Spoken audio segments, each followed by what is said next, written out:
আমাদের এখন আমরা কত হাজার হাজার ভিডিও দেখেছি গণঅভ্যুত্থানের সময়, তার কোনো ইয়ত্তা নাই। আমরা এসব ভিডিও দেখে নিজেরা ট্রমাটাইজ হয়েছি, আমরা নিজেরা রাজপথে ছুটে গিয়েছি, আমরা অন্যদেরকে উৎসাহিত করেছি এবং আমাদের মা বোনেরা রাস্তায় নেমে এসেছে। এবং এই পুরো ব্যাপারটার মধ্যে আমাদের নারীদের যেই অংশগ্রহণ ছিল, নারীদের যেই স্বতঃস্ফূর্ততা ছিল, তাদের যে পলিটিক্যাল এজেন্সি ছিল, সেটা দেখবেন যে এখন গিয়ে সেটা প্রশ্নবিদ্ধ হচ্ছে। কেন? আমাদের মাথা থেকে ওই স্মৃতিটা চলে গেছে। এই জন্য মেমোরি খুব ইম্পর্ট্যান্ট। আমাদের মাথা থেকে ওই স্মৃতিটা চলে গেছে যে আমরা যখন জাতিগতভাবে বিপর্যয়ের সম্মুখীন থাকি, জাতিগতভাবে যখন আমরা হুমকির সম্মুখীন থাকি, তখন আমাদের উদ্ধারকর্তা কারা হয়? এই বাংলাদেশের নারীরা হয়। এই নারীরা যদি এইভাবে রাস্তায় নেমে না আসতেন, তাহলে পুরুষরা তাদের সেই সাহসটা পেতেন না। এবং এই মেমোরি আস্তে আস্তে ফিকে হওয়া শুরু হয়েছে। এই কারণে আমাদের দেখবেন যে এখন সোশ্যাল মিডিয়া সহ নানান মিডিয়ায় আমরা দেখছি যে নারীদেরকে নানানভাবে হেনস্থা করা হচ্ছে। তার মানে গণঅভ্যুত্থানের স্মৃতি আমরা ধরে রাখতে পারছি না।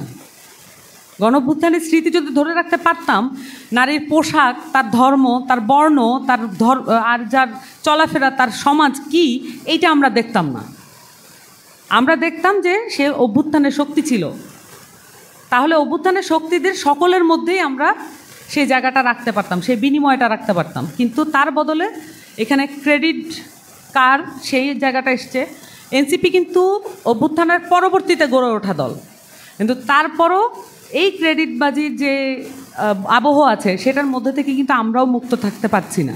কারণ আমরা দেখছি যে যারা অভ্যুত্থানের সময় এই অভ্যুত্থানকে অস্বীকৃতিও জানাচ্ছে, তারাও এখন ক্রেডিটবাজির মধ্যে ঢুকে পড়েছে এবং তারা এই অভ্যুত্থান তারা ঘটিয়েছে এ ধরনের একটি ক্লেইমের মধ্যে তারা আছে।